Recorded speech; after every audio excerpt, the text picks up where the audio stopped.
Naman oh. Daming be. Pag mas Pasko, marami na ang bilihin. Grabe oh. Dami. Dami rin. Yan o, SM o, baka naman. Word of the day. Importante yung lahat ng mga bagay, kaibigan. Ngunit meron importante sa buhay na ito na matungkol mo yung kaligtasan ng iyong kaluluwa, yung kaligtasan. Ating kaluluwa, sabi nga, importante. Tayo itinalaga ng Diyos na mabuhay sa mundo na ito. Ngunit kaibigan, itinalaga din yung kamatayan na minsan darating sa atin. At ang pinaka dapat nating paghandaan ay yung pagharap sa Panginoon.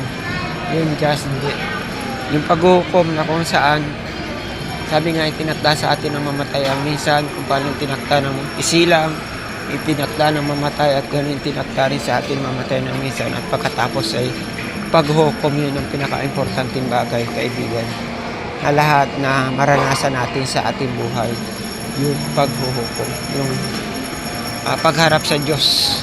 Tayo mapawalang sala kung tayo lamang harap natin si Jesus. At yun, sabi nga, kung tinanggap mo ang bugtong na anak, ikaw naman ay pinapaging anak ng Diyos. At kung sa ganyan, kung pinapaging anak ay magmamalakangan ng kaligtasan at pinagkaloob ng Panginoon. At yun po, yung mabuting balita sa mga oras na ito. Tayo magpapahayag ng ating bills payment.